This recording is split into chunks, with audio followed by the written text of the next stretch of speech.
Welcome everyone to episode 11 of Starcraft 2 Weekly Whine Live. I'm your host Ace, and today I'm joined by two very special guests. We have Groovy and Railgan here. Say hello to everyone. Hello. What's up, guys? Hello. Railgan, GM Zerg, and where can they find you at? What's your Twitch? Twitch TV/Railgun with an A instead of a U. Not the Railgun, but the Railgan. Thank you for having me, dude. Also People have a make that YouTube mistake channel. all the time. I'm talking about community, They do. honey. Thanks for the follow, whoever that was. And Groovy, where can people find you, and where should they know you from? I guess I'll say you're a Ladder Legends coach and GM Random, I think. Yes, sir. Yes, sir. I do play all three very religiously. But for Twitch, it's just Groovy 1233 at the end. There's a long story behind the numbers, but and then most of the time I'm hanging out in the Ladder Legends Discord, playing some games, coaching some noobs. It's a fun time. Awesome. All right, well, if anybody hasn't seen the show before, I set this up because I always enjoy like open and honest conversations about balance, and I just feel like that's hard to find in the StarCraft 2 community sometimes. So I'm trying to do my small part to change that with the show. If you enjoy, please consider giving a like or subscribe. And this week we're going to be talking, of course, about the PTR patch, the update, and the PTR in general a little bit. So after like 3 weeks, we finally had an update to the PTR, and there were a couple little small additions after that as well, which not everybody knows about, I think. And then there's also the new map pool on there, so we got a lot to talk about there. Before we get into like all the details here, I just kind of quickly want to get a sense of like what your guys' thoughts are on the PTR overall. So if you could press a button to make the PTR go live in its current state, would you press it? And a brief explanation why. And I'll go first as an example here of like how brief I want to be. So I would not press it. I don't like the economy changes, and I don't really have confidence in the warp gate redesign, just because I'm not sure if it's balanced and if it'll even feel better from a design perspective. I feel like we're just a little bit too late in the StarCraft 2 life cycle to be making those kind of changes, and I worry a little bit about the risks. I think the goals of like less turtle games and a more exciting meta are good goals, but this is the wrong way to achieve them. It's kind of like a sledgehammer when I feel like we need a scalpel. So that's my thoughts.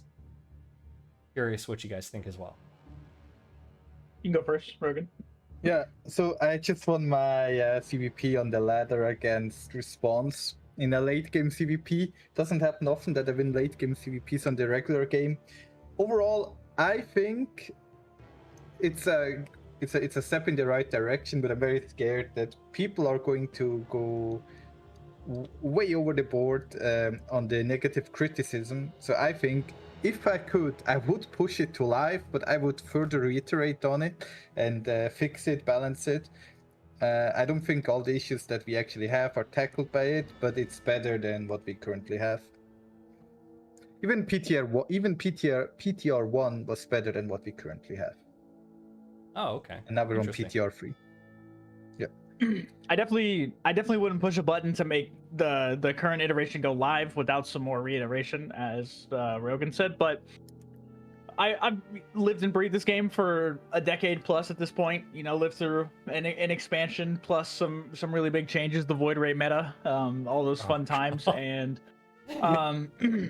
this is, in my experience, anytime that patch notes and changes are receiving overly negative criticism, it usually means we're moving in the right direction, because it means that not only are we changing the game up, but the vast majority of people do not put their opinions out there. So whether it be negative, positive, whatever, we're getting a whole lot of engagement. StarCraft is getting it's getting more notice in the past month than it has in the last 5 years combined, and I have a little graph metric for that. I'll actually send that over to you if you want to put that on the screen at some point. But and I'm just a proponent for change. You know, I play all of the matchups, so I don't think anyone was enjoying ZVP honestly, or PVZ. Either way, as a Protoss, it was feeling very stale and boring, and as a Zerg, it was feeling almost impossible. You know, you had to beat them in in the mid game. Otherwise, it felt exceptionally tough. Also, I think that whenever massive changes like this happen, it allows innovation from everyone. It kind of evens the playing field out a bit. It kind of brings those very top guys down a notch, and then it makes the guys that are just trying to break through to that upper echelon, it gives them a better opportunity to do so. And I also think that pro players are always going to have negative responses to patches and things like this, because you're talking about messing with someone's livelihood. And whenever you mess with someone's livelihood and you make it less consistent, the response is always going to be negative. So, yeah, I can see that for sure. And I also think, like, I'm in favor of the changes, I guess, is what I'm trying to say. I'm happy for no, it. I get that. Honestly, like, I will say in defense of the changes, because I've said a lot against the changes, but just to highlight some of the things that I think are good about it. I think the slower pace in the very start of the game, and the fact that, like you said, like, it kind of evens the playing field in terms of, like, the knowledge base of what the builds are and what the meta looks like. Evening the playing field there and slowing things down, both of those kind of help for, like, being accessible to new players. And it being a free-to-play game at, like, the end of its life cycle or whatever, if you want to think of it that way. That's kind of what you need. You need it to be accessible to new players. Like, retaining the existing players as a strategy moving forward is kind of doomed to fail in the long term. But Definitely. does it actually matter that much that we start with 8 workers rather than 12? I think people have, like, a very big knee-jerk reaction to it because it's something that changes very obviously, but it doesn't actually matter that much in the in the overall stats of all the changes that are happening. Yeah, I would agree. I would agree with that. I think that it seems to, and you can tell me what your experience is, but for me, it seems like it slows the game down by about 45 seconds or so, but nothing really changes that much when it comes to mid and late game and what your unit compositions are. But yeah, in terms of, like, people coming back to the game, though, as someone who sources new players all the time, it's what I do for a living at the moment. I before this was happening, I would maybe get 1 or 2 messages a month that people were coming back to the game, but I have received hundreds in this last month of people, and a lot of them old friends, people that I used to know from the days where I met Railgan for the first time, like 8-10 years ago. People that are actually excited because it's just a significant change. It's not just a couple of units getting changed here or there, and then okay, we don't have another patch for 2 years. Kind of thing. It's just like, it feels like an entire game rework, at least on some level. And whether or not it actually changes the game, I don't think that really matters. It's more so like the optics of it. Yeah, like, how does it people look, probably also think people? that it's a chance. Well, Blizzard is now going to fix all the problems the game has, and the game is going to be good, right? Because we get 1 patch a year, so if they put out the shit patch, we're stuck with this patch for a year as well. Yeah, that's really I can my see main concern. True, but last year they were also hiring, and I know a lot of this was for the Starcraft shooter, don't get me wrong, but they were hiring 3 teams of game developers and designers in the Starcraft sector. So, I mean, assuming that the majority of those are for the Starcraft shooter, there were at least a couple that were known to be working on the actual game. And the fact that it's a patch from Blizzard itself, and they're putting, what is it, $100,000 into BlizzCon, like, I mean, it's the biggest, like, spark of life that the game has had ever since ESO kind of gave us that lifeline in 2020. So, I'm gonna run with it in terms of just, like, I'm not gonna call it a straight up revival, but that's how I'm gonna be feeling, or that's how I've been feeling about it, at least a little bit. If this extends the game's lifespan by another 5-10 years, then I'm here for it. I mean, yeah, I think everybody would hope for the best here for sure. I think, like, for me and anybody who's feeling like these are not really the right direction to move in and are kind of concerned here, I think we're just worried that, like, the people that it brings back might just remember other reasons why they left the game originally and might not stick around, and then you've fractured the existing player base in order to do that. You know what I'm saying? Like it's a big risk reward kind of thing, where if it extends the game Go big or life go and home. brings up And people were already a going big home. player count, like that's going to be really big for the game. That'll be nice. But if Yeah, not, it definitely. could be bad. I agree, but it's also one of those things where it's like you gotta swing for the fences because it's been on a slow ever since 2020. It's been on a slow downward trend, regardless. So, Do the soccer football game has more rule changes than Starcraft 2 has changes. I think that tells us a lot. Does it really? Yeah, there were like 6 big changes this year as well for the World Cup. Like not Oh, small wow. changes, like actual big changes. And people keep saying that you cannot change a game because Brood War isn't getting patch updates. Well, I think can that's assure you, the ridiculous. people that say, "Oh well, Brood War isn't getting updates, so we shouldn't update StarCraft 2," those are not the people that play Brood War. Yeah. They're I don't think there's anything they're wrong with probably changing 20 years StarCraft. ago. they're probably top 100 GM Protosses that are now winning money on occasion that never did before. And that might be a hot take and a hot opinion to say, but it's so true. All I'm saying is I had to spend the least amount of time on Protoss to get it to the same level as my other 2 races, and that was post 2020 changes. That's Just being real. being honest. I mean, that's just the No, experience. yeah, I think that's kind of a pretty well known take. When right do now. my friends start playing League again? When the big change patch comes out, right? Big patch is here, new season starts, new champions, new items, balance Yeah. gets thrown around, jungle paths change, people play the game again, and then over time it fizzles out. When do people play the new TFT? Well, when the new season starts, then they start playing teamfight tactics again, right? It's always when it's new. Yeah. I really have always enjoyed when Blizzard does big patches, but it's always been my concern when it's like looking into the future of like what does Blizzard support look like in the future, and what state do we end up with the game at? Like when we were ending Blizzard support and going into the Balance Council era, it was like the fact that we were left with the Void Ray meta was terrifying. You know what I mean? I'm just That's what afraid made of me a go get a real situation like job. that again.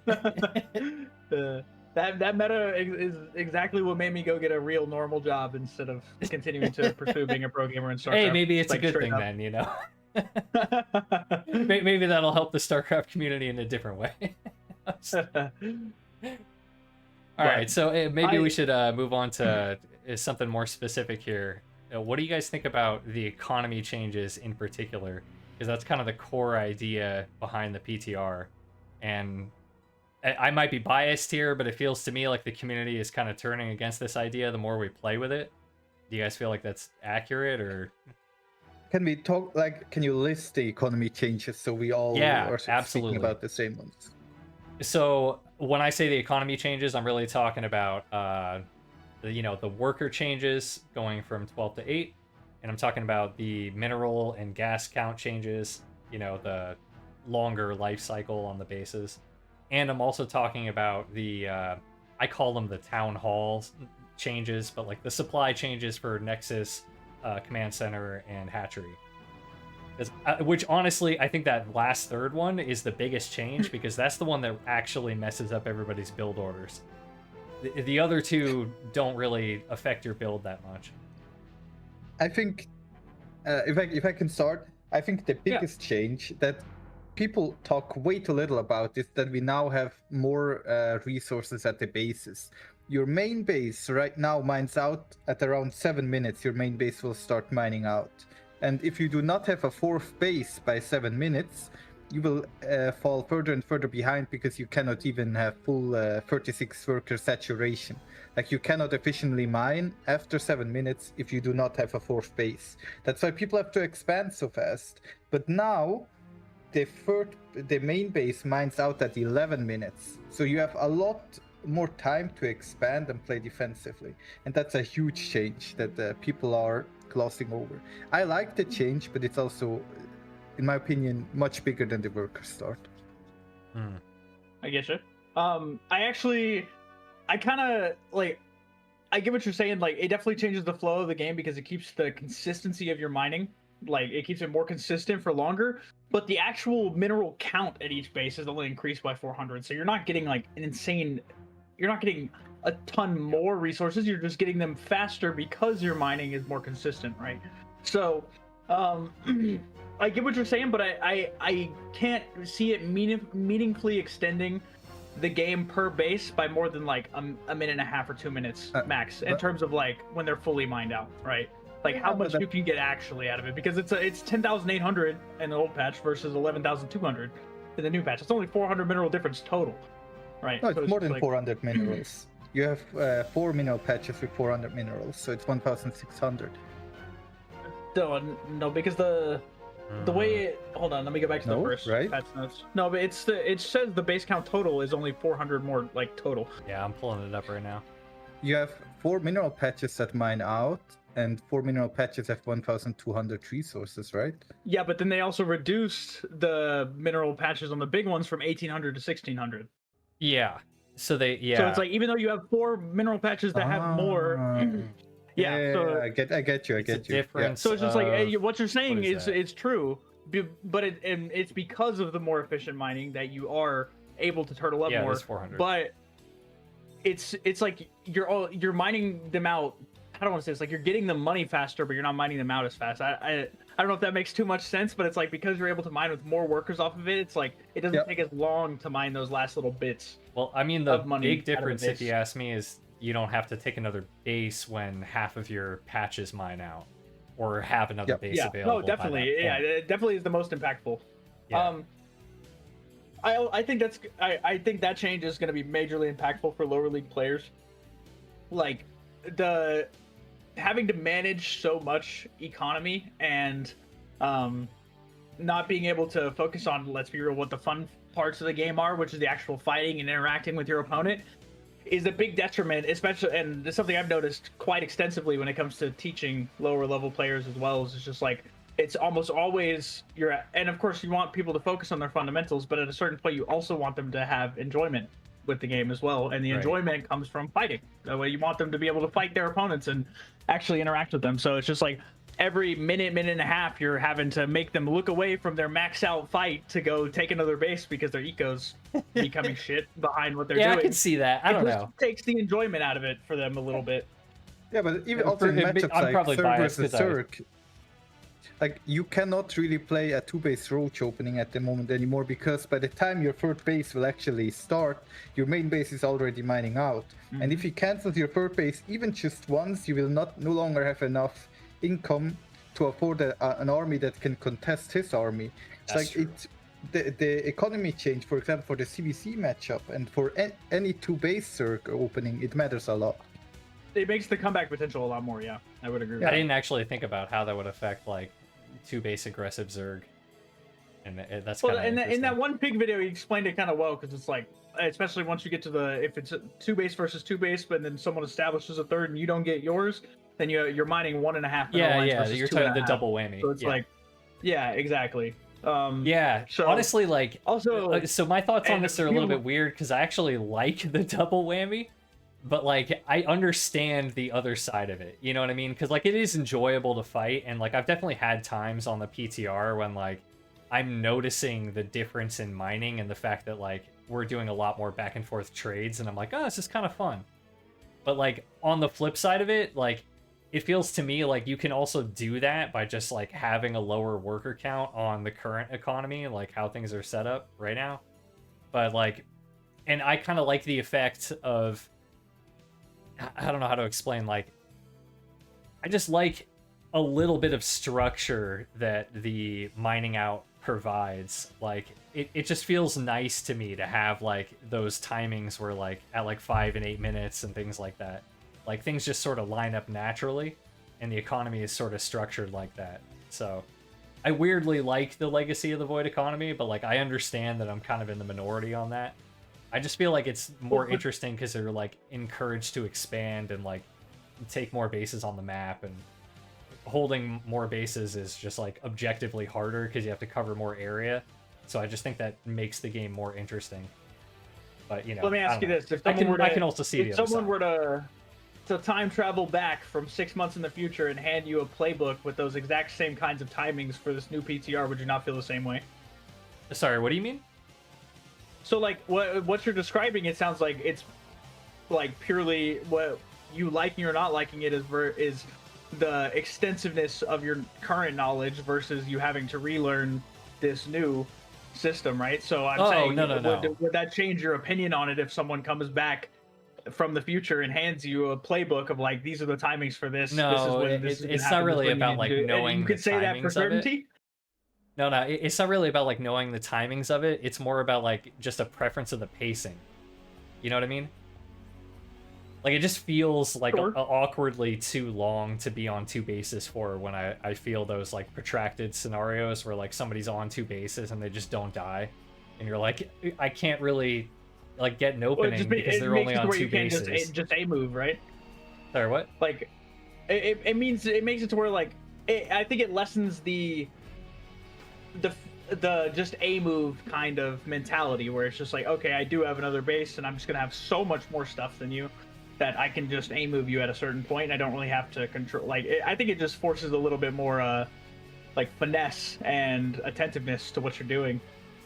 Like it just requires you to not basically like to not lose focus whenever you do gain a big advantage. Like you need to keep that same level of intensity and gameplay up because they do have a potential chance to come back.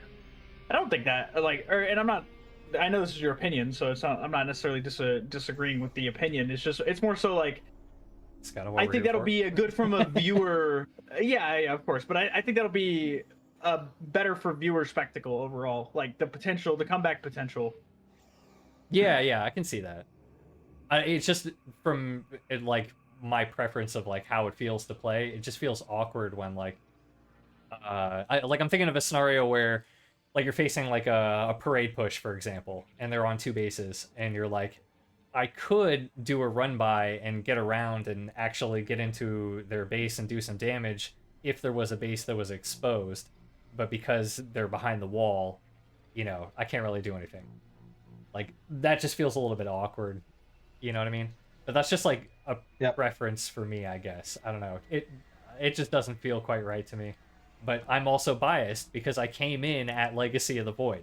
So the longer, slower pace is alien to me playing this now. It's just like, why is it so slow? It feels very weird. That's fair. Yeah. There's also something to be said about like the mental buildup in the beginning of the game for a lot of players. Yeah. Like I know I've had a lot multiple times where it's just like sometimes you don't necessarily want to be immediately thrown into the action. You were gonna say something, Rogan? No, it's good. But like overall, as you said, people expand less, they turtle more. Attacking into players that are turtled up is quite hard for players, especially players that do not know how to use tech units well. Like they will just run 40 roaches into 5 siege tanks and all the roaches explode and then go to Reddit and complain. So, and I think people are definitely going to turtle more with the new economy, with the new mineral and gas counts on bases. I agree with that. Calling out all diamond zergs there. Why don't you? Yeah, I mean, like you will see so much more sky toss on free bases and mech on free bases, and people just don't want to lose to those. It's not satisfying when you run into a wall that you do not know how to beat. Not saying that you cannot beat mech or that you cannot beat sky toss, but it's very hard for players that do not know how to control their units to win those games. For sure. Like I don't know, like on that note, like because I'm picturing like how I played when I was like advancing up the ladder, and if this was the economy, if this was the version of the game that I had gotten into, then what I originally did was 3 base roach all in. The solar build where you just make nothing but roaches off of 3 bases, and I would have continued doing that for like a long time. And I probably would have like taken a lot longer to learn actual hive-tech transitions and learning how to do like more advanced army compositions and things like that. So I don't know. Like I think there is something to be said for requiring players to use these more advanced skills. I don't know. That's just how I feel about it though. But that's just the willingness of the players, right? Because everything Railgan described, if someone has a will and aptitude to do so, then they can figure it out, right? Like, and for what you're talking about with those kinds of builds is the difference between the legacy economy and something like the Heart of the Swarm economy, where, for reference, that's when I was climbing up the ladder myself, and I was a Zerg player, a Zerg main back then, and the only real difference was it became 3 base instead of 2. Like, it was a whole bunch of 2 base builds back then, and so I think just the level of production will change, and when you stop your economy, I don't think in terms of like those certain kinds of players that people don't want to play against, like those styles, I think we'll just see a resurgence of all different kinds of 2 base builds. Yeah, but you also mentioned the town hall change. The town hall change is something that further punishes players to will try to expand fast. With Zerg, you want to take the hatcheries anyways, but For production, yeah. Protoss, like if they get less supply, they need more pylons. And with Terran especially, Terrans like to just kind of build command centers and then turn them into orbitals. So a nerf to the town hall supply, in my opinion, hits Terran the hardest. Yeah, it makes 3CC build openers, it delays them by a lot, because what was happening in the past was you didn't have to grab your 3rd depot until almost 60 supply, which is just like you're not having to spend an extra 100 minerals for so long. Yep. So I think that because there was a lot of talk about the Protoss one being a bug, that it only being a 12 supply, but they did not change that in the 2nd iteration, nor did they change it in the like shadow update right after either. So if it's not a bug, I think Terran should also be 1 less. Aren't they the same? Are they both 12? No, Terran's 13 and Protoss is 12. In the Wait, past, what? in Heart of the Swarm, Terran was 11 and Protoss was 10. So it makes sense as far as consistency's sake goes, because that was always the case. But I also never understood why it was always the case. Now, the argument that people make, or have always made, was that because Terran has to, the workers have to build the building, and they're not actually mining, that's why Protoss has 1 less supply than Terran does when it comes to bases. But I don't really know if it may, like... One other thing I thought was interesting is in the past, so like Heart of the Swarm and other iterations of the game, whenever there were a lower worker start, Protoss Nexi didn't start with any energy and it had to build up to the chrono boost, but they have not changed that either. I think that's very odd that Protoss starts with an additional chrono boost comparatively. Yeah, that's to every one other that race. I mean, that's been brought up on the show a couple times already. Me and Miro both really hate that change. I mean, it's like it's the consequence. Miro of needs them to just focus on not changing- getting supply blocked. Yeah, He'll be all right. No, it's but that chrono change is interesting because it's the consequence of them changing from continuous to burst. Because I don't know if you remember, like it was continuous chrono at the start of Legacy of the Void, and then they changed it. To No, that was burst chrono 2017. again. That was 2017. That when they did the 22.5% continuous, I remember that very vividly. I don't think that was initially like they changed. No, it was the start of Legacy like of the Void. 10 iterations. You might be thinking of beta, because when I started playing Legacy of the Void, Chrono Boost was continuous, and I started playing like at launch. I'm not saying I don't believe it. I'm just looking. Yeah, I'm just looking it up. Yeah. Yeah, the starting energy was added when they changed it to burst chrono, which I always thought was kind of strange. Patch 2.5 removed chrono boost entirely. Nice. Yep. Really? Right. No energy cost. Yeah, no. In the Legacy of the Void beta, they experimented with removing all macro mechanics. They removed Larva Inject. They removed. Oh Mule, yeah, and they yeah, removed that's right. Chrono I Boost. heard about that. It I was didn't play the boring. beta. If we're being honest, I played during that time. Also during that time they had on the charge upgrade, it gave Zealots an impact spell damage that was 30 damage on impact. 30 was the initial one. Yes, so you could literally Jesus. insta a hatchery that was building if you warped in like 15 Zealots. It was insane. Oh. And we thought 8 was We no bad. longer needed a forge with +1 attack upgrade. Charge zealots would just murder the lings. Oh my god. And even afterwards, they reduced it to 8 damage, and then that 8 damage, that was yeah. still too strong because the same problem that he's talking about, where like now with no upgrades, you 2-shot links. Yep. Regardless, so. Yeah, I remember that. I remember that game on Acid Plant with I think it was Rogue, and he like walled off his natural completely and like made a spore there and everything, and he like still died to it. And then it got nerfed like almost immediately after. Anyway, I think we can probably move on to Zerg changes now, if you guys want. Yeah, sounds good. Yeah, I'm kind of curious what you guys feel about the recent changes with the larva rate, the queen hatch cost, and the overlord speed. Does Zerg feel balanced now? Does this help Zerg aggression, and does it help Zerg feel more Zergy, more swarmy? Oh, it definitely feels pretty good. For sure. Playing Zerg at this current moment feels pretty good. It feels pretty good, not gonna lie. It kind of I feels like nerfed you're again, playing but- live while everybody else is playing PTR. Not Take it, gonna Rogan. lie. I mean, they nerfed it again to what 9.5 seconds now, so it's still 1 second faster larva. Oh, they really? really Wait, they About nerfed it again? 10%.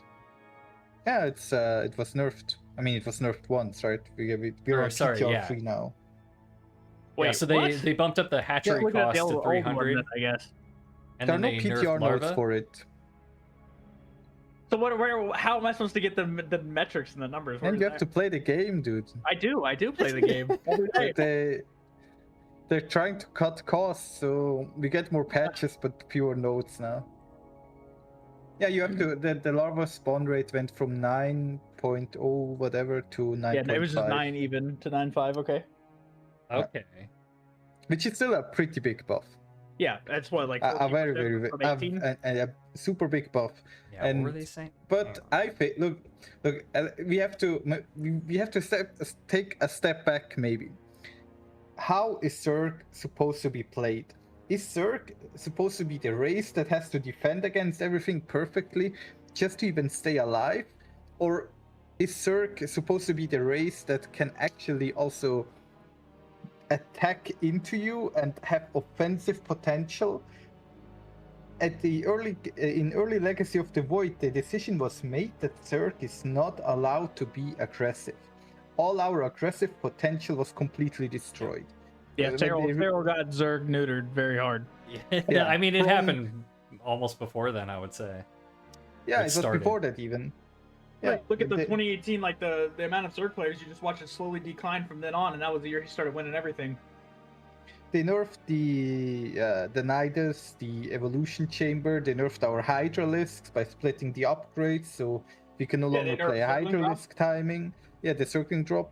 They nerfed all our offensive, so all we can do, and then they started buffing the other races' defensive capabilities without compensating us for it. Like the shield pad, the oracles with infinite energy that are flying around now. We have the shield battery. We had the shield battery overcharge. Thank God that is gone.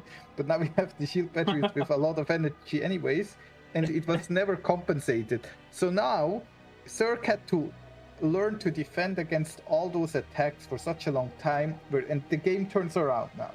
Now Zerg actually has economic capabilities to drone up, get a strong eco and attack, and the other races can no longer just play greedy and have to be afraid of nothing. I think that's a good thing, but the way that we're going at it might be a little bit too strong. I hope the 9.5 second larva is better, but I think the current iteration of Zerg it cannot be that the Protoss can have more workers than us and have an army that kills our workers, that stops us from expanding. That is not how the game is supposed to work. That's Definitely not not. how. Definitely not. I think the game is in an absolutely horrible state at the moment from a Zerg perspective. Not I saying would Zerg agree. cannot win. I think from a gameplay perspective, the game doesn't make any sense anymore. I get that. What I was gonna touch on is the you're asking if they accomplished what they're trying to accomplish, and so the reason why they nerfed the queen cost was because she's a Mary Sue unit. Like, she defends literally everything in the early game. I've never heard that. And That's great. nothing stops her from doing that. Like, anything that they're building, build more queens, right? Oh, you just didn't have enough queens in the early game. Oh, you want to go kill your opponent? Overlord, speed, and queens. Like, she just covers the whole spectrum of what you want to do early game, because Zerg has no early game anti-air options. So, but instead of like making adjustments to the queen, and my personal opinion, I think they should rotate the Hydra to like Brood War-esque and make it tier 1 and just make it shittier. That way Zerg has actual anti-air, and then they can nerf the queen like crazy, and they don't have to worry about Zerg not having anti-air options. I mean, there's That's big personally problems what I would with like that. to see. Like what? Like More change? Well, Ooh. what does the Roach become? Is the first thing that I think of, because It's your I- tank when I unit. look Hydras at- have no health. sure, I don't know. It's just And they would be even worse if they were tier 1. Like, you would have to adjust their stats, of course. But yeah, it's just the role. and then like what feels do you overlapped. benefit from Lair Tech, right? You now get access to lurkers and things like that. I'm not saying they wouldn't have to adjust things, but what I'm saying is like the reason why the queen is the way it is because Zerg has 0 anti-air options for hatchery tech. So it's like you can't just have Zerg walking around the early game with no way to do anything. As Railgan pointed out, the reason why the Oracle is so fucking good right now is because the energy is unlimited and it stops all hatchery tech options and across the entire spectrum of the board. You build an Oracle, it's over. They can't kill you anymore. So it's just I think there needs to be some changes to the queen, and I think we're gonna go back to what they tried to change last year when they reverted or when they increased the queen cost, which is to make queen all-ins and or just the viability of her as an early game defense, like try to make her less viable. We're gonna run into those issues again now that they just reverted the cost with no other sort of variation. So I think it's good that they reverted the cost because of the eco change, because building queens felt terrible on the PTR. But it doesn't accomplish what they set out to accomplish a year ago. You know what I mean? So Yeah, I don't know. I mean, I can don't see know what that. they're gonna do with her, but maybe have an upgrade on the Roach at Lair Tech. Or no, but the Lair Tech's still a problem. Yeah, Hive Tech that's- upgrade that lets them do like a shitty anti-air attack. I don't know, something, but just something that way you can make the queen not so crazy, and then we could actually see maybe a variety in gameplay instead of just 8 queens every single game. Yeah, I don't know. It's hard. I don't know about The you queen guys, has but just I don't been such personally a like crazy controlling puzzle. queens. Queens are so clunky, and they're like sometimes they're insane, and sometimes they're really bad, and there's almost 0 in between. I personally, I hate defending with queens, and I've always hated defending with queens, and I've been a low queen guy for a long time. I usually only make 4, and people always give me crap for it, and then my army supply is huge. Yeah, there's your and I just hit Master every 2 promotion inject. right there, Ace. Just double the amount of queens you're making, and you'll get there.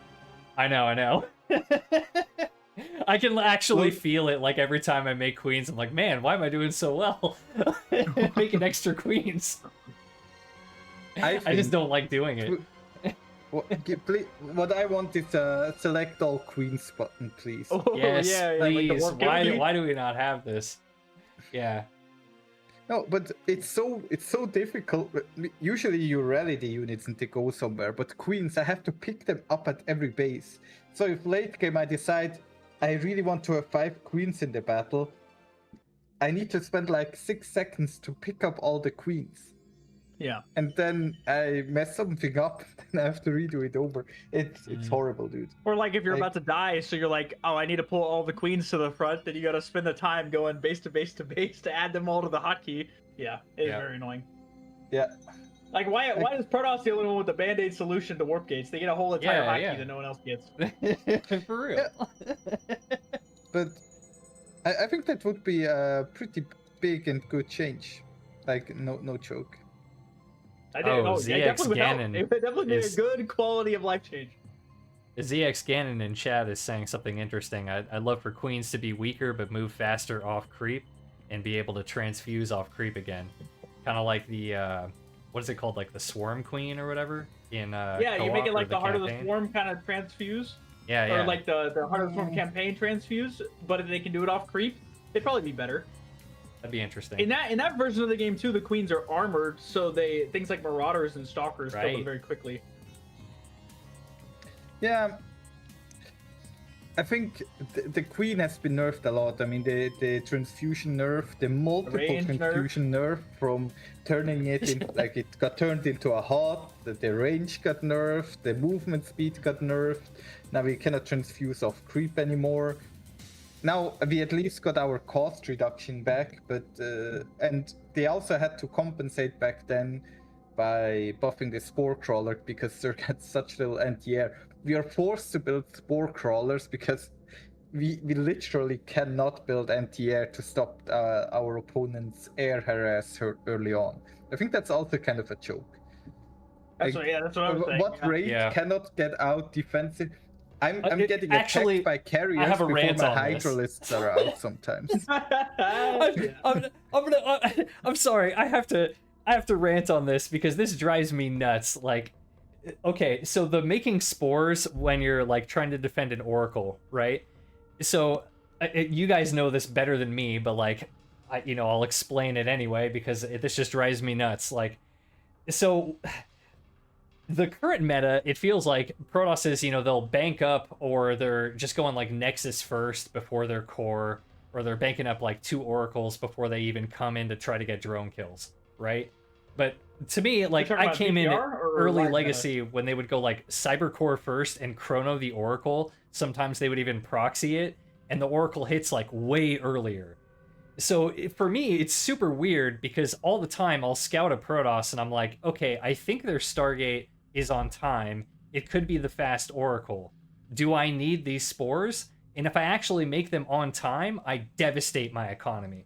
But if I just take the gamble and I wait, I'm usually right because usually they bank up for a second Oracle anyway before they even come to me. And it's like, that's crazy. Like, why am I having to make that gamble over that? I don't know. That just feels weird to me.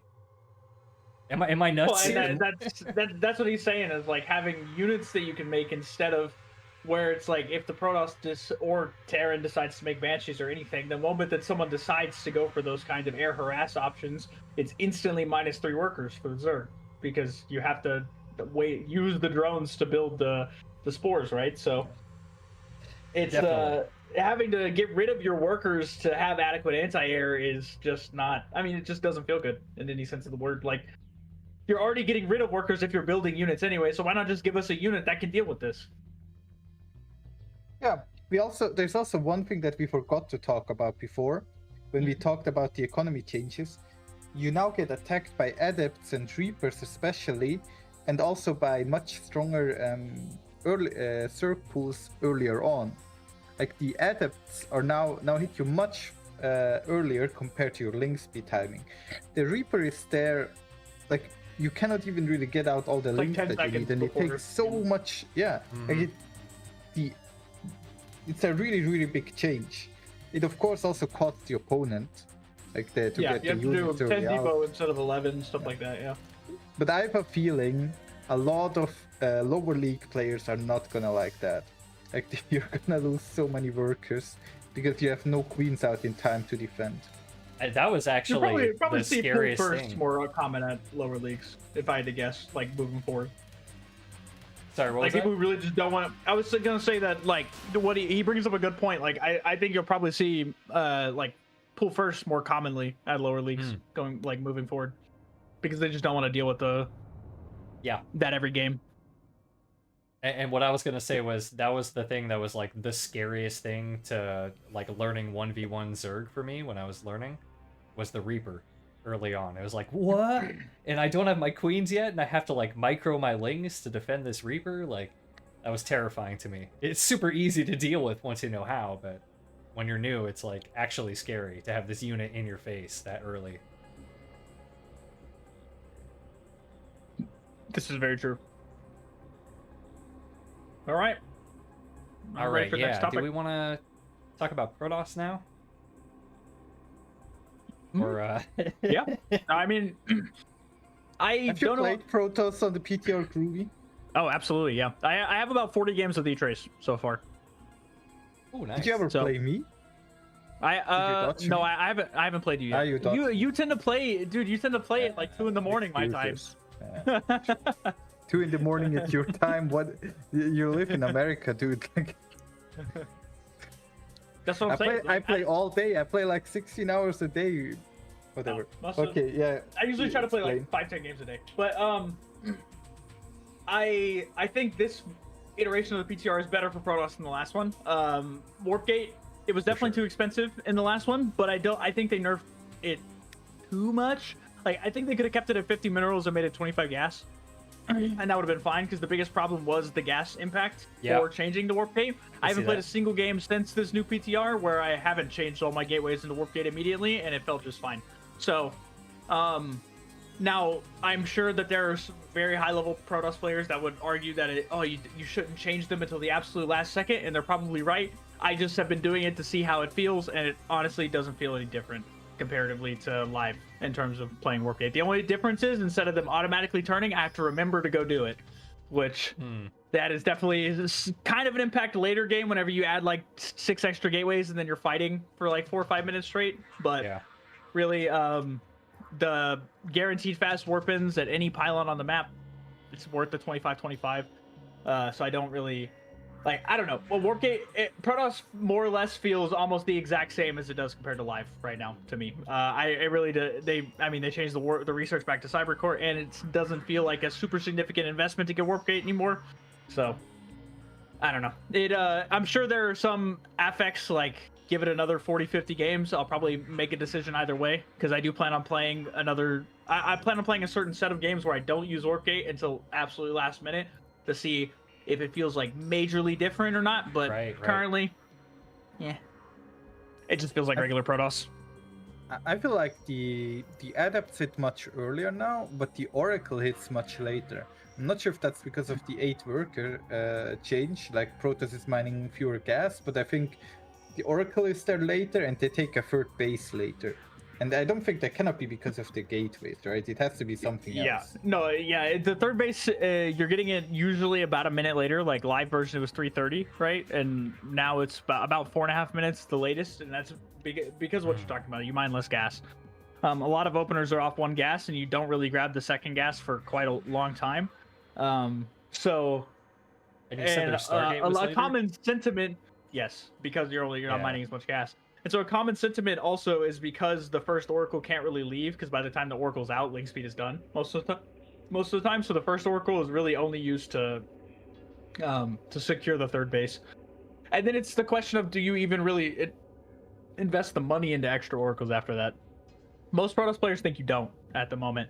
I still like 2 for stasis boards, but that's also I'll make the second one later a lot of times. Like, I don't necessarily just back-to-back pump them out. But I've also been doing a lot more Glaive Adept builds as well. They feel really good right now. It just feels like your thoughts? Sorry. Go ahead. No. What are your thoughts on like the in PvP? I played some PvP games, and I could like 1 base 3 gate. You can get out so many stalkers now. I'm not sure if that's like viable in other matchups, but against in PvP, like I would just gateway rush to people. I've actually only had fast warp in. You no longer need a robo warp prism. You just put down a pylon and push. Yeah, the proxy pylons are super nice. In PvP, I don't know. Like I know you probably shouldn't base your opinion off other people, but I tend to for my students, a lot of times I tend to keep up with the Euthermal and Hearthstone stuff, because whatever those guys put out is on the ladder for diamond players the next 2-3 weeks straight. So it's like, it's beneficial for me to know that, because it's what they're going to be going up against. It. Yeah, exactly. But one of the things Hearthstone was talking about was like going gasless expand in PvP. I've played only 6 PvPs in the last 30 Protoss games I've played, and I've tried to go gasless expand every time, and I've died every time. So I don't really have too much PvP experience yet, hopefully, or honestly. So I decided I'm done trying to do the gasless expand. I'm not getting into work. It feels really bad. I've just died to gateway rushes like you're talking about each time. So yeah, the gateway extra production is really what interests me the most. Like, I'm really curious to see like if that actually finds a use in the future, because the way I see it, like, so I did see somebody saying that the math is not really quite right to look at it as a 40% production increase, because there's still like a workday cooldown time that you're comparing to, not the production time, which I don't know. I haven't looked into that, but you gotta factor in the fact that if you warp it in on the other side of the map, the time it takes to cross the map, that should be considered in production time. Yeah, well, see, that's what I think is interesting, because like I watched Harsim's video on this, of course, and you know, I think if you're looking at like a defensive situation, everything that he was talking about makes perfect sense, and they're great points. But I think the one thing that he was kind of overlooking was, like, if you're all-inning somebody, like, that travel time only matters once, because you're not going to be like sending each unit individually one at a time. You're going to be sending your whole army at once. You know what I'm saying? Yeah. So you really are only paying that travel time cost once. So the question is, like, how many cycles before that actually benefits you?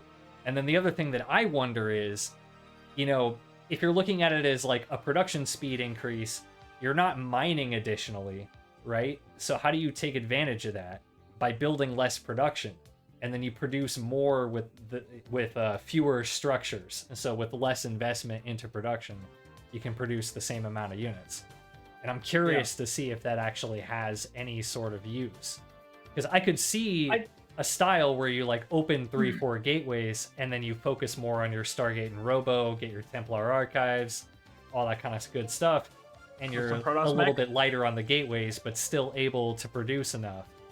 And you're just not able to be aggressive with it because you don't have warp gate, or you're not, you know, using warp gates. Go ahead. I think, first of all, I think warp gate is the most busted tech in the entire game. Yes, by far. I think we all know that.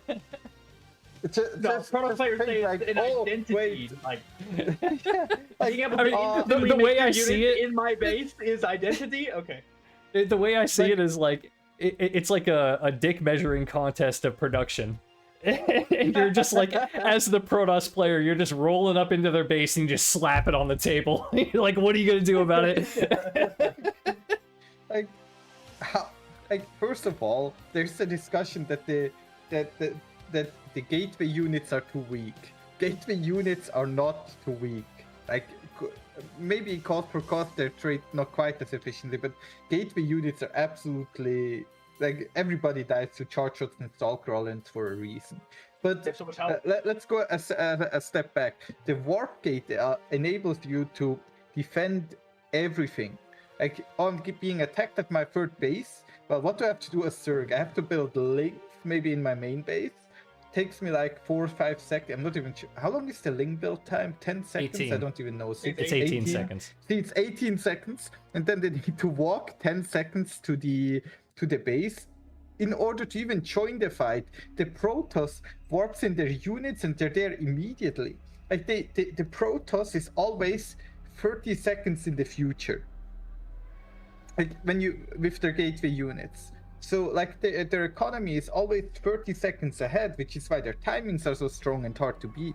Because what I invest now, I have to wait 30 seconds until it pays off. And the Protoss like gets their cycle is front loaded. If you're observing a Protoss, like a PVZ, for example, and the Protoss has 150 supply and the Zerg has 150 supply, well, 25 of that for the Zerg is in production, whereas all of that supply for the Protoss is there.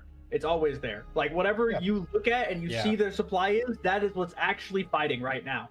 And that's not the case with the other two races ever. So, but just to be clear, this being strong, I don't think is a problem. Different races are different.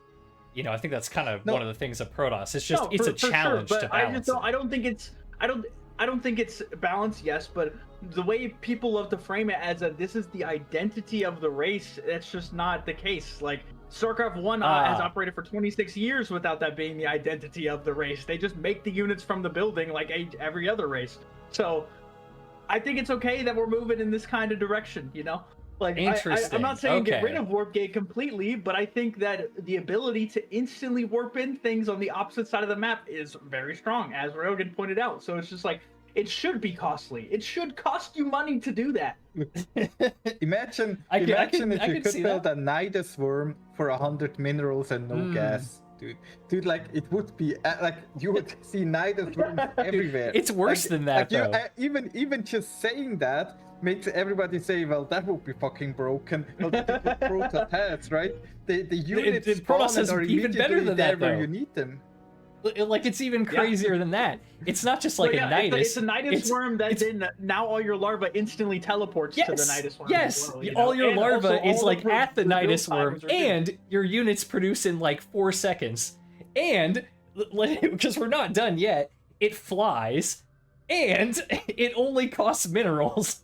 Like what? Well, no. On top of that, you want to make it better. That you can then use an energy-based ability to boost the production by half, as well. On top of all of those things. So it's just like, yeah, that's what I'm saying. So it's just like the amount of, for lack of, excuse my French, but the amount of bitching that came with adding a cost to the warp gate was insane to me. Because it's just like, I understand that this is what we've had for the last 16 years, but anyone with eyeballs could have seen that it's just kind of insane in an RTS game to have this kind of mechanic crazy. Be at play all the time. Now, does that mean it's particularly broken? Not necessarily, but what it does mean is that there is almost there's no defender's advantage when you're playing against Protoss at all. None. Yeah, which is like a huge the real change for issue. RTS. They have to make the Protoss defender's advantage so busted that the Protoss actually defends, because otherwise there's no reason for them to stay at home. If they can build their entire army in front of your third base, why would they have any units at home? So they make shield batteries and cannons so strong that in order to like compensate for that, because you don't have the defender's advantage of the units needing to be built. As far as static defense goes, they definitely have the best static defense too. I would agree with that. Like, cannons can shoot ground and air, and also shields regenerate. Also, they're the only buildings in the game that can have armor potential. People can make argument for Terran that's only 2 armor. They can have 3. Also, theirs regenerates on its own. Also, can be regenerated by shield batteries. So it's just like, there are just a lot of things that Protoss has, quality of life things that the other 2 races do not get the benefit of. So if we do something to allow defender's advantage to be at play for the other 2 races, and that's something like that is as small as, I spent 300 on 12 gateways to morph them into warp gates, at least it costs you something to do that. In my head, that's what I'm thinking. Like, at least I know you spent money to be able to warp things in over here. Yeah. I think it's very telling that we tell Protoss, look, your units now build 50% faster, and they're like, yeah, well, but that's not really enough. I need it there instant. Yeah, they're like dude. I need units right now. Okay, so but you need like way less buildings now to produce the same amount, and you can save money. But I just like, then I need to like pre-plan when I want to have my units where. I just want to warp in 4 stalkers in my main base and kill the medivac. I don't want to think, am I going to need the stalkers? I just want them to be there instantly, right? It's like you told somebody, I'll offer you a 50% discount on your groceries, but you'll have to wait a week for them to show up. And they're like, no, I'll Klarna and just get it right now. Like, it was kind of nuts to see the Protoss like not use the gateway at all during the PTR games. Like, I don't know, maybe they did and I missed it, but I tried watching some of the Hero I and saw this Classic one games. guy, and unfortunately he doesn't stream. I kind of wish he did, because I thought he was one of the most interesting approaches. I played him probably 10 or 15 times. His name is like Sheol or something. He's like a 3.7k Zerg and a 3.8k Protoss. Yeah, you know what I'm talking about. His approach to Protoss was the most interesting on the PTR. Like, a lot of my Terran games I played against him, and he was making use of the gateway changes. He was just doing very like what felt like oppressive stalker builds because of the build time. They were just showing up so fast, and then blink would be done, and then I'd leave the game and I'm on 2 bases and he's on 4. So it's just like he was using the fact that he could just keep me contained with the gateway build time, and he was the only one who was doing anything like that. So it's just like, I really do appreciate the guys that are taking the time to actually explore the level, like the kind of insanity that is the increased build time. It's just, maybe we also have to like think a little bit about how the way Protoss interacts. Protoss players thought that their race was not viable to be played until a hero showed up and showed them, actually you can just take all the bases that you want and spam them with gateway units. Like, there was no balance change. Hero just showed up, did that, and everybody was like, wait, we can actually win with pure gateway units? Well, I guess that's what we do now. And now here we have again, we like give Protoss something that on paper looks broken, but they're saying, nah, this is not usable. And then when it goes live, it's going to get tuned up even more. And then they're going to be like, yeah, well, we can kind of play with it and just kill everybody. We have been in this place so many times. Void rays, gateways, it happens over and over. The energy recharge change. Yeah, it's like a coalition of complaints from the Protoss guys whenever something like this goes live. You just like get complaints, but the solution is already do there. I have but to they're find like, the meme it's now? not good enough. Like the one of Do the you guys know what recent meme mono I'm talking videos about? was a. Hang on, I'm gonna find it. I'm not sure. But, right, So there's this one, of the which is recent mono videos a was response to my version. Sorry. No, you're good. You're good. Let's see. This is people talking about Zerg. During PTR 1, I'm too weak. Who is this? Palpatine from Star Wars, right?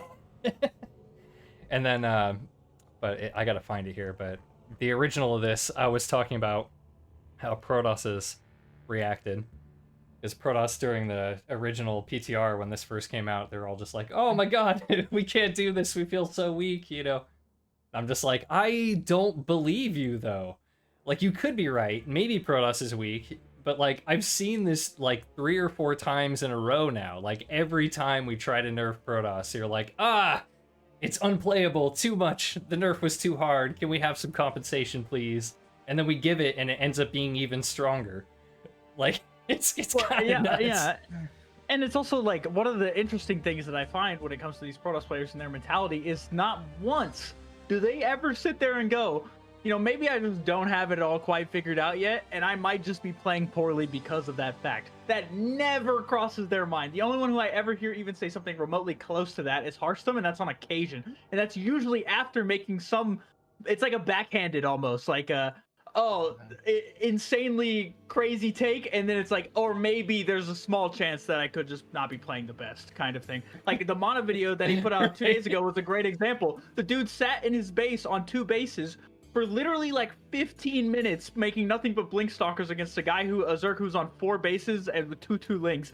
And then he just like, it's sitting there like, oh my god, if I lose this game, I'm gonna lose it. I cannot believe I'm in this position. I'm like, dude, you're not doing anything. Like, you're not making the situation better for yourself at all. And you never just sit there and go, oh, it can't be me.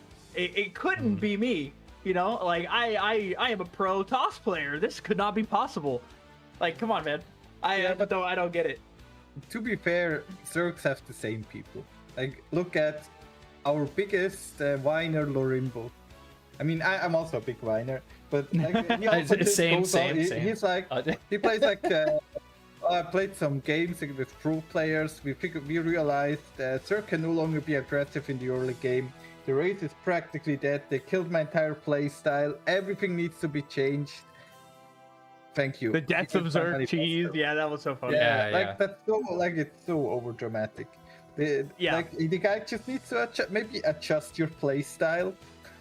Well, and what I said to people the very first day that the first iteration of the PTR dropped is I was like, these kinds of like the level of changes, like how large the changes are, it's gonna show who is able to, like, who has good adaptability and who doesn't. And it's going to be very obvious who doesn't. And those are going to be your people that you're hearing, video after video after video. They're just bitching and whining and whining and whining. And it's just like, man, you don't, like, the guys who plan on winning these upcoming tournaments, they're not out here whining. They're figuring it out. They don't care how they have to play. They're just going to figure out what they need to do to be successful. And that's it.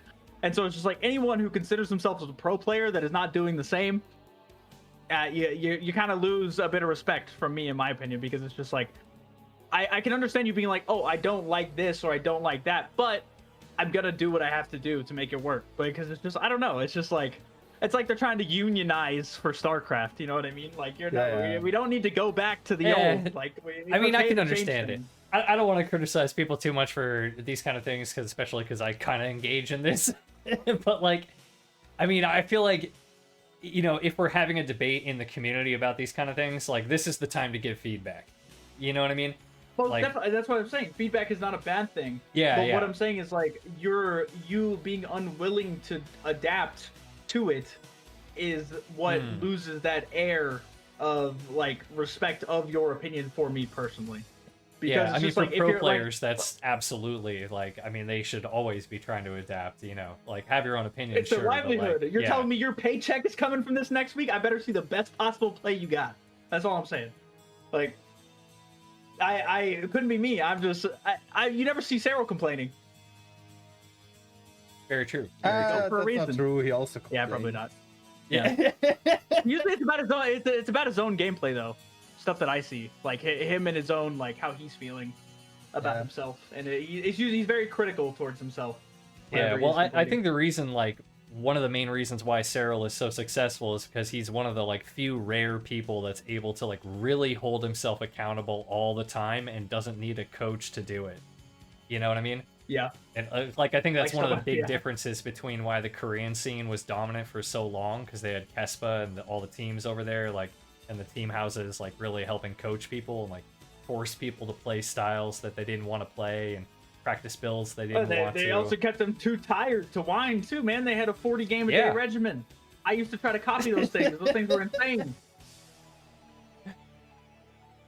Like there's I have a video I made an old playlist a long time ago on YouTube called Starcraft 2 Motivation, like videos that motivated me to play. And one of them was like a 6-minute long video that goes over the daily regimen of the team house guys. And there's a portion in that video where it was talking about this like B teamer Protoss player. I can't remember his name, but how he loved to play Turtle Sky Toss, and he still had the same 40 game a day quota. And there was every day he was finishing at 2 or 3 in the morning, and they would wake him up at 6 a.m. and tell him to get started on his 40 games again the next day. It's crazy. It's like indentured servitude almost over there. I don't know. Like, it's crazy, man. Just change your style at that point. Yeah, throw some games. I don't know. Throw some That's games, yeah. crazy. All right. Do we wanna talk about ghosts at all? Because I feel like we should probably talk about Terran a little bit, and the ghost is definitely, pretty much yeah. all that changed. I mean, I'll go first for this one. I think the 15, like 100% damage increase on any single unit in any aspect of the game is kind of a lot to start with. Yeah, in It's other gotta- games you get +1 damage. In StarCraft 2, it's like well, double or nothing. Yeah, I think they could have done a modest 30% increase and seen how that went, and then decided from there, just straight out the gate, giving it +1 range and doubling its damage, kind of nuts. And all your Terran players will sit there and be like, "Oh, but the supply cost and stuff." But that's not where it's the problem. The problem is in the first 5 minutes when nothing can outrange it and everything dies to it. So. Yep. I think the reduction to 15, I'm hoping it makes the early game more survivable for the other two races. Out of all the games I lose against Terran on the PTR currently, a lot of them are to Ghost Rushes, especially the guys who decide to get Cloak on one base. It makes it, it's just hard. It's not that it's impossible or it necessarily feels unbalanced, it's just ridiculously hard to beat it. Yep. So, I'm hoping that the 15 damage change helps that a lot.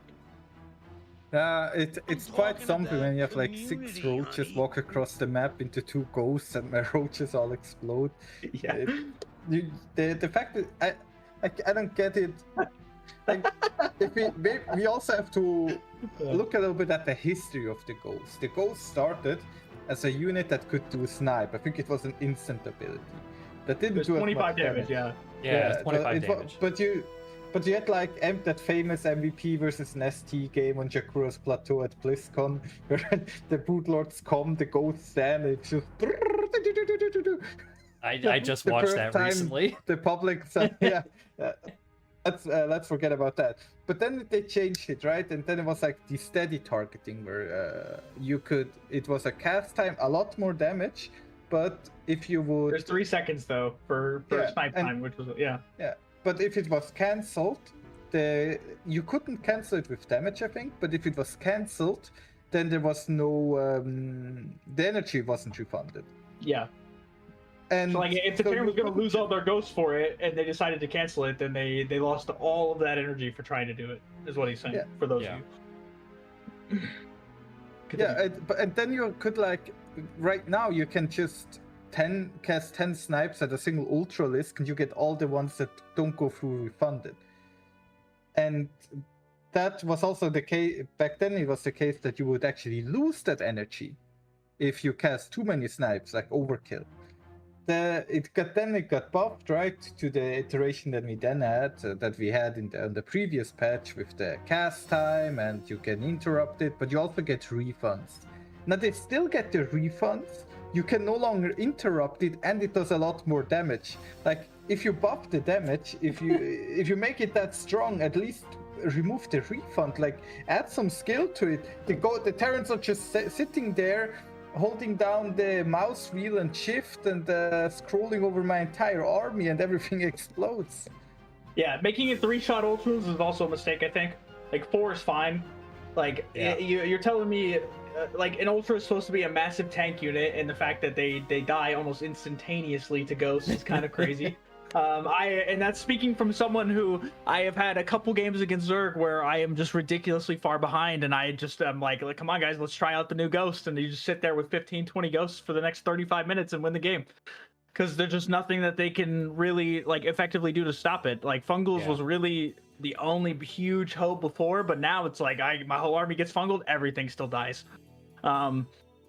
So I don't know, and the fact that you can only snipe twice, people can make that as like, oh, that's the case, but you're talking about like the units you're sniping are so expensive that it's like you're trading energy for money. You can lose all the ghosts and it doesn't matter. Yeah, exactly. Yeah, anytime like, you're trading like energy for hundreds of resources. Yeah, you're trading energy for money, and you're at long range, so you're not actually like trading your units for it. You're literally just trading energy for money. Like, not like you're fighting and you lose some units and you also get some good spells. It's like you're cloaked at long range, you lose nothing, and you kill a bunch of shit. You know, like that's really the core problem of this. And I think the energy refund is why it becomes such a snowbally thing. Yeah. Why would you remove the counter potential that we had? We had one way to actually beat the snipe, which is by interrupting the ghost. But why did they remove it? I don't get it. Why did they remove it if they're not going to add the skill thing check back that you're talking about? Like, if they're with the refunds being added back, I agree. It doesn't really make sense. Like the combination of both. I just want to add that. Why are we looking at the ghost and saying, well, this is the unit that really needs a buff? Like the unit is so oppressive. Late game CVT. People are already in tears when they have to go up against ghosts. The ghost, let's be real, good against biological units. Zerg is the race with the biological units. Our tier 3 units are useless because of the ghost. And now the ghost is even stronger. I don't get it. But you said it though, like why are we... Point. Sorry, what was that? Because he mentioned something in chat responding to the Protoss guy. Every TVP I've played thus far, I have made nothing but Ghost Viking, and I have not lost a single one doing that, getting it past the mid game. So you say that it's not an instant win in TVP. Now, granted, I haven't done the new Ghost very much yet, so I'm not talking. But just speaking on the first iteration of it, it was beating literally everything. Like there was no real counter to it. You added a couple libs eventually, the game was just over. And I know people, like, there were other Terrans that were doing the exact same thing. Milky Cow was opening Ghost Rush every single game. Uthermal was making content out of it for you. Like, it was just ridiculous. Yeah. And, also, Miro was talking about Swarm Hosts as a comparison, because, like, they trade basically a cooldown. You could also look at Disruptors or whatever, they're long range, right? The Swarm Hosts, like, the reason why I think this is not really a comparable example is because they don't counter everything. Like, Locusts are only good versus certain things, and the Swarm Host is not like just a generalist unit that you can use to counter everything. And we're also talking about trading energy for money, right? Which we're not talking about trading cooldowns for money, we're trading energy for money. If we want to talk about trading cost-effective cooldowns, Blink is probably the most cost-effective cooldown in the entire game. But if we're talking about energy for money, right? The only thing that I think is even comparable is like Infestor Neural whenever you get like all of their army, because then and they don't have enough to actually kill the infestors. I feel like that's the only time that something like that is even comparable, because that's the only time that you see an entire army just get crushed by energy, right? Yeah. Aside from Ghosts being out of the equation. And they took here. out infested Terrans. Well, yeah, and also Neural. If you know that your opponent has Neural and you're pre-scanning every fight, then they just can't get it off. It just doesn't happen again. It's like a one and done kind of army. Whereas like Ghost is like, what I've been telling my Terran guys is that because I've been getting asked how to turtle a lot actually recently with the new Ghost, and I just tell them you just put all your defensive units on the outside and you just keep a rotating Ghost force from back and forth, side to side. And what are they gonna do about it? Nothing. Yeah, There's just and not that's what I was going gonna say. What's the Zerg gonna do about it? You know, like from our perspective, we're just like, all right, so how am I supposed to counter this unit? You know, like when rule and DMP. Yeah, or I've been saying like we gotta try to go back to like the days of double Nidus lurkers in the main instead of hope for the best. Oh, nice. Yeah. Or we just go back to mass banelings. You know, just the ocean of banelings. So you're talking about it was such expensive options there, Ace. That's the problem. It's so expensive. What you have to keep What are you in talking mind about? The baneling is so cost efficient. It's famous for that, I'm pretty sure. Like Ghosts, in terms of supply, if you have, let's say you have 50 supply Ultras and 50 supply Ghosts, the Ghosts can kill all the Ultralisks and still have snipes left over. That's kind of crazy. Yeah. Yeah, and like that tells you. I think that tells you enough. And it's not like the Ghost has a fake attack that does like 5 damage. The Ghost does so much damage. Like my roaches also explode. Like I was dropped by 2 Ghosts, attacked them with 3 roaches, and the Ghosts killed my roaches without snipe. Yeah, I've had a couple of experiences like that too. I think one other thing they could do is just reduce the damage slightly to where you need 4 to kill Ultras again. I think that would make a massive difference, because what they try to do, right, is they try to make the energy to where like, oh, this is the compensation. You can now only snipe a maximum of 2 times per max energy Ghost instead of 4. But then they also reduce the amount of shots needed by 33% on all large units. So it's like, so how much of a compensation really is that? You know what I mean? Like it doesn't really match up that well in terms of like, okay, now I can only have a maximum of 15 to 20 Ghosts instead of 25 to 30, but now I only need that many because I need less snipes. So, and they also outrun any Zerg unit other than the Zerglings, I think.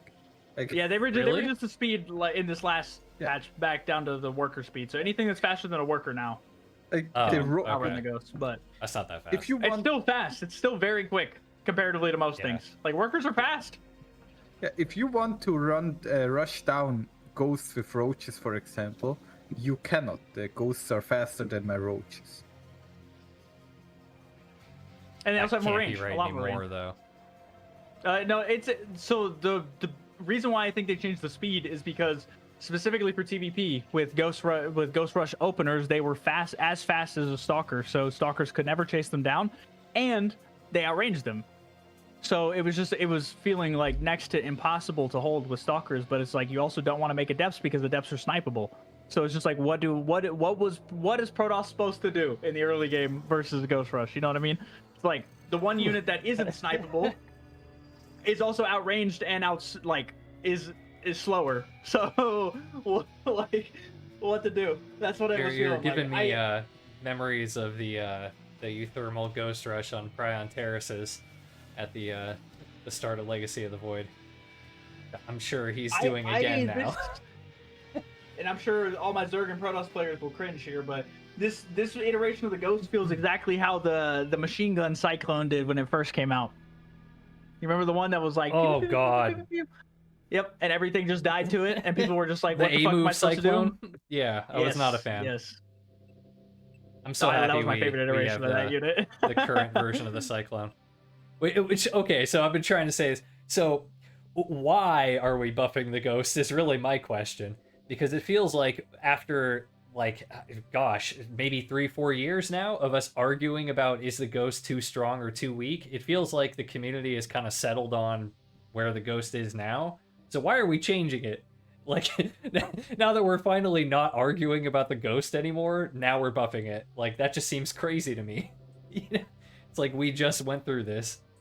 Like why why open this can of worms again?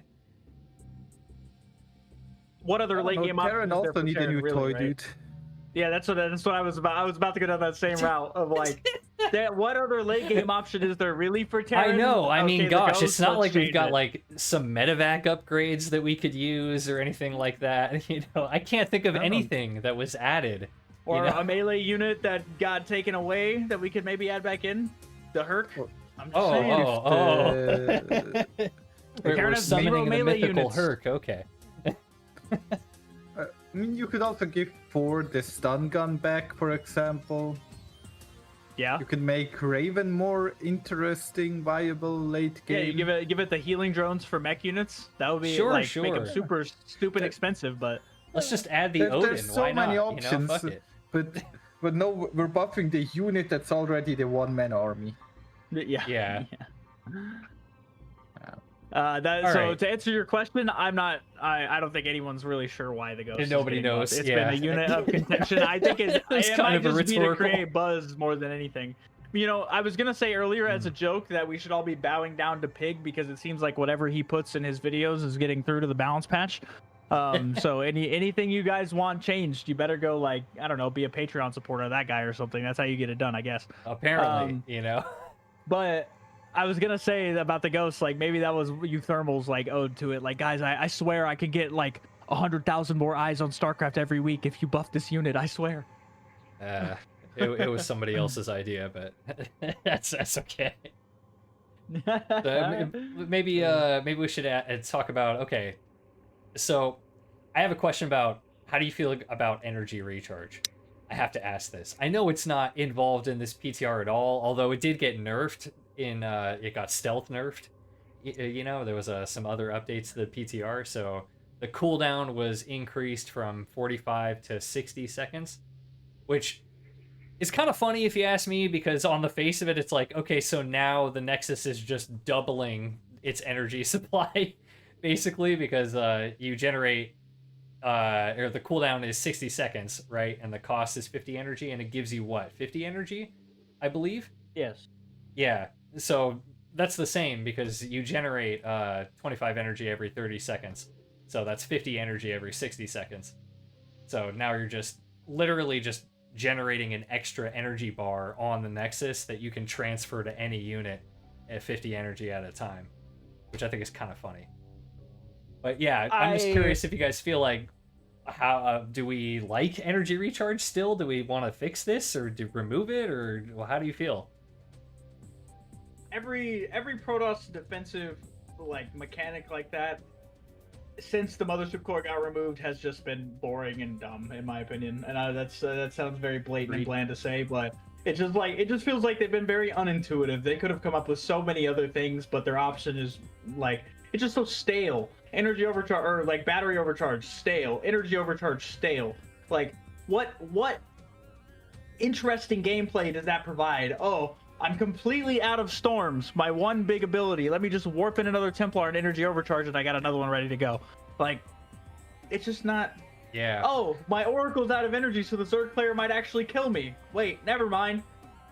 It's not anymore. It can shoot for another 35 seconds. Like, oh no, I'm being Ling all ins and I only have one unit in my wall. No worries, I'm just gonna drop some batteries, you know. Hit I that think there's a overcharge button. there's an easy fix to energy overcharge. Make it only usable on buildings. I like that. That's interesting. Because yeah. Only, I but think that makes it only shield battery, right? Yeah, it's just shield but I battery think or that Nexus, is- I guess. I think that would be fine. I think it's fine if a Nexus can. You could also in my opinion, you could even remove the cooldown, but if you make it only usable on structures, So you're But saying like if- you can infinitely redo the shield battery, but you have to forego chrono boost to do it. Like if you want to have enough energy Yeah. to do it. I like that. you have 4 shield. You can at max have 4 shield battery recharges, right? But no, you have to remove the fact that is because remember the way it works is as long as it's in radius of any nexus, does not have to be in range. No, of a no, no, nexus no, that no. has You the have energy. to like that. No. You'd have to change You would that, have to yeah. bind it, to the nexus. Yeah. But I think that would be like because it is a strong defensive tool. It would still be strong enough, I think. And I do not like that the Oracle, which is balanced, but it having energy, no longer has a finite amount of energy now. The same goes for sentries in the early game. A lot of problems just come up because of energy overcharge. Yeah, infinite scouting for free. That's probably the biggest one. Yeah. You know, the fact that we literally had to redesign Storm, you know, like, no big deal, you know, and we nerfed stasis wards again, you know, which, to be fair, you know, they kind of always had ridiculous duration, but, you know, that was a different question. I think one of the easiest fixes for the hallucination scouting, and I proposed this a long time ago, is that they shouldn't be able to hallucinate any unit they don't have access to build. So if they don't have a Stargate, they can't hallucinate a Phoenix to go scout or something like that. So it at least requires the investment of money into the building to then be able to hallucinate that to go scout. Instead of like, this is just my second unit, I can just immediately send the fastest flying unit across the map and get full information of what you're doing.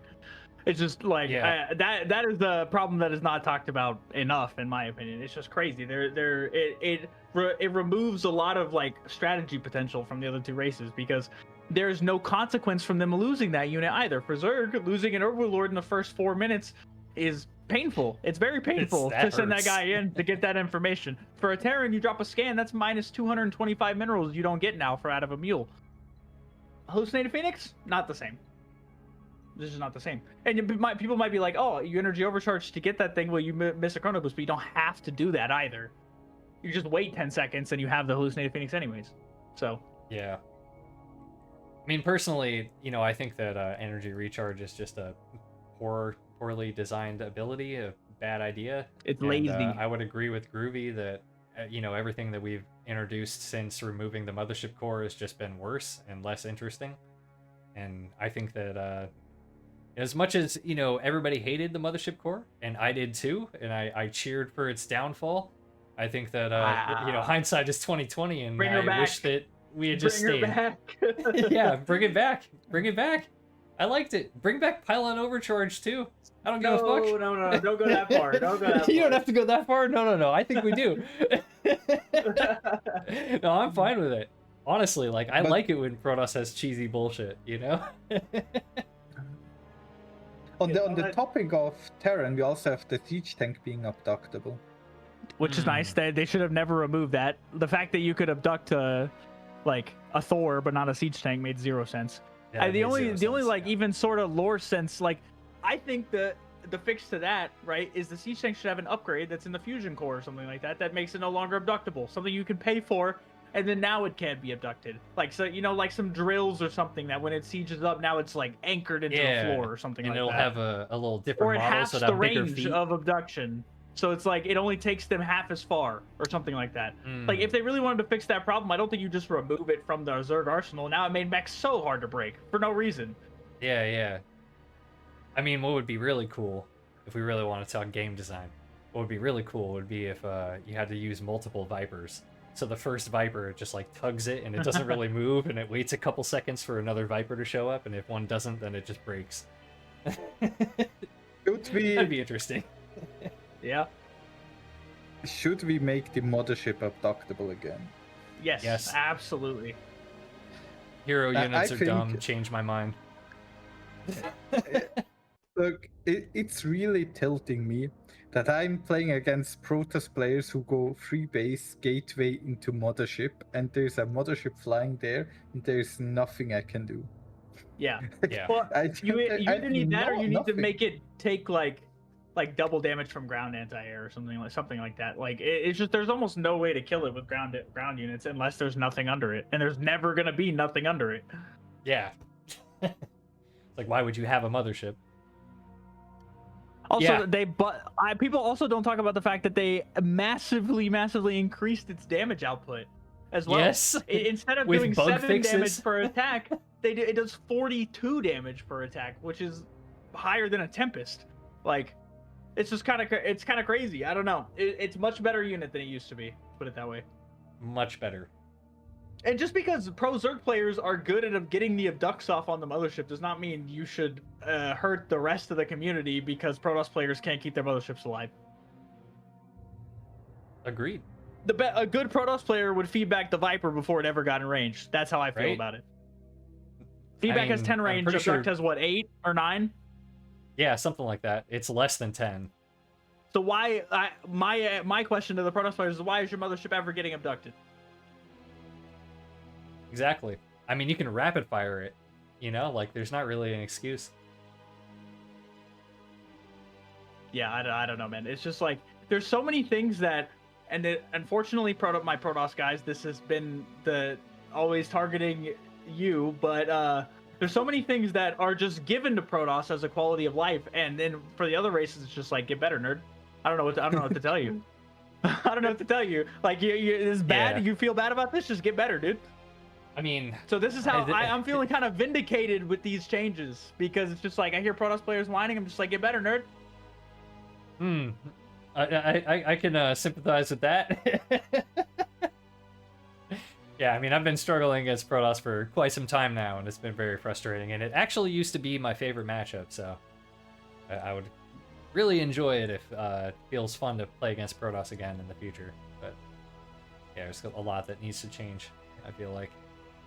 But they should have lowered the stats of the mothership if they make it no longer countable by abduct or neural, at least, or like add some can't be neural downsides to the abilities. Like make it that if the mothership uses an ability, it can no longer move for 20 seconds. I don't know. Just give it something and not. I think make the abilities energy based.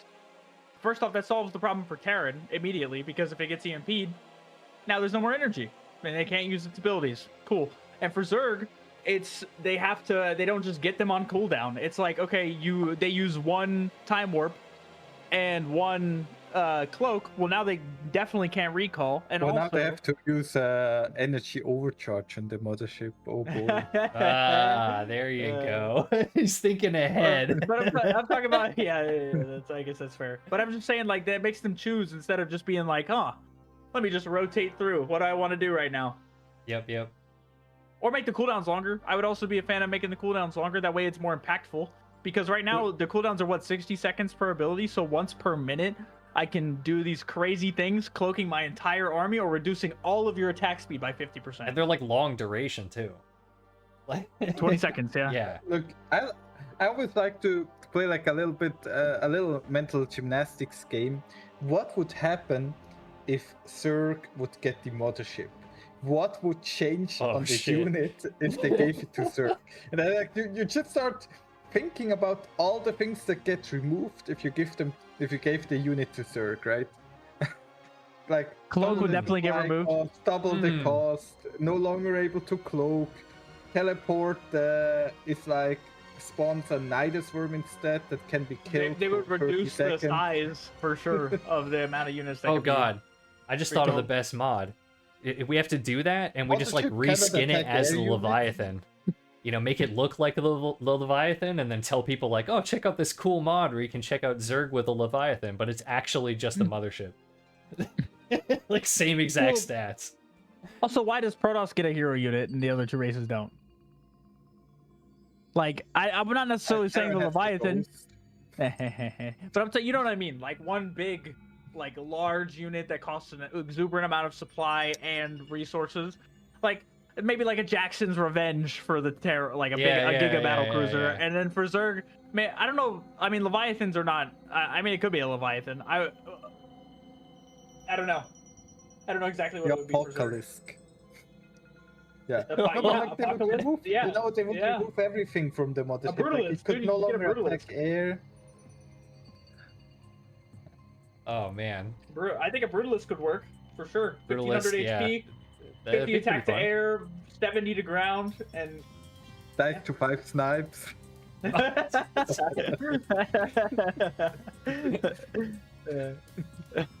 Oh, shit. Man, you have nightmares about those ghosts, don't you? I'm just picturing, like, I'm already a step ahead. I'm already in the game, and I already like, here we go, Brutalisk attack the Terran. I'm just like, do. Minus 1,000. Oh god. I like that mean, meme. to Railgun's point, if ghosts can sit there and snipe every 3,000 resources of units in 2 seconds, why can't I abduct and kill 800 resources in 2 seconds? True. Because Very those, the first batch of resources belong to Zerg, the second batch to Protoss. There you go. Don't you Which know, the like, old vortex Terran would be minerals added? and Protoss minerals, like, they take twice as much to mine, you know? You cannot hold Protoss to the same standard that you hold Zerg. Or Terran. I think like and Terran, like, I feel like Terran players do the best at whenever they realize they have something really good, they just draw attention away from it compared to the other two races. Protoss players Terran is draw pretty good at that. nothing but attention to the stuff that they're lacking. Zerg players are just like, man, you just keep punching me in the face, but I'm still gonna win regardless. And then the Terran players are just like, man, we got some pretty OP things, and we're just gonna shut up and not say anything and just let it be. You guys that didn't play medevac Wings healing in Wings. upgrade. Holy crap. You guys didn't. You didn't play in Wings, right? I did not know. I did because- not know. Like Gannon just posted about the old Vortex. Like, just think, Protoss back then had an ability Archon toilet. that removed. Yeah, it removed half of the army, and then you could make a decision: am I going to fly my other half into an Archon toilet and let it die there, or am I going to fight with half of my army against the Protoss army, and then with the rest of my army against the rest of the Protoss army? Like, imagine you can just remove half of the army of your opponent from the game for 10 seconds. And if it comes out, it explodes. That was the Protoss ability. Like, I could not believe that Protoss, like, that Broodlord Infestor was the OP composition when Protoss had Mothership Vortex. Yeah. I can't speak on that one because I wasn't there during it, but Yeah. I get your point. You're saying that just like everything that is just crazy on paper is almost always belongs to Protoss. Not always, but almost always. Yeah. I mean, what you just described sounds kind of a lot like Stasis Blink right now. You know, just a little bit later in the game. But they're doing the same thing but right those now. units can't die though. Like, True. and you can make the argument that like the mothership units can't die, but they also, it's like the stasis lasts longer than 10 seconds, and it's the moment like your units are, it's not like they're all clumped up into one tiny space where 2 Archons of splash damage just insta kill everything. Yeah. It would be the same if you said every unit that touches a stasis unit also gets put into stasis, and at the end, any Zerg unit in stasis dies. That is Stop giving them ideas. Yeah. It does 40 damage to any unit in stasis, which is enough to kill like lings or workers or something like that. Oh, God. I have, like, one thing that bothered me, or has always bothered me, is why do we not remove the anti-air of Archons? I think that would solve the TVP matchup immediately. Remove anti-air of Archons. They can no longer attack air Or units. just make they're the only units in the game that have on their damage card something that reads bonus damage versus biological units, and every single Zerg unit is biological. So like, it's splash. It's a completely anti-Zerg unit. Yeah. Like, so it's just, I think if they just remove the bonus damage to biological, and they can even leave the splash damage, Honestly, and maybe buff the initial damage a little bit, that's probably fine. I'll go with the least extreme one that they could do. They could just remove the splash damage versus air. That alone would make it fightable. Like, because it's just the fact that, like, I think the first time I heard this was actually on your stream, Railgan. Like, you're forced to clump up your corruptors because you have to focus fire the carriers. And the second you do that, you become super vulnerable to Archons, which are always going to be underneath the carriers that you're trying to focus fire. So it just sets you up to fail. Yeah, the Archon is the reason why Zerg builds like 6 Ultralisks in late game is so the Archons do not kill the Corruptors. Then you have to keep your Corruptors behind the Ultralisks. It's just stupid. And if you make one mistake, if the Archons land one shot into your Corruptors, the Corruptors lose so much HP that the air army just rolls you over. It's not fun. It's really not fun. And the Protoss counter to that is always just don't let them get there. And it's just like, yeah, but that doesn't really address the issue. Yeah, it doesn't really address the issue at all. I mean, it does take like till minute 4:30 until the first Archons can come out, so it's really... Yeah, it's totally counterable. It's kind of like Brood Lords, you know, where you have like, takes like 11 minutes to build the first Brood Lord. Yeah. With Protoss it takes Very like similar. 7 minutes till carrier Archon. It's the same thing. Just kill them. Oh shit. All right. We've yapped for a while. I think I have one last question, real fast. All right. If you guys could make one change to the PTR, what would it be?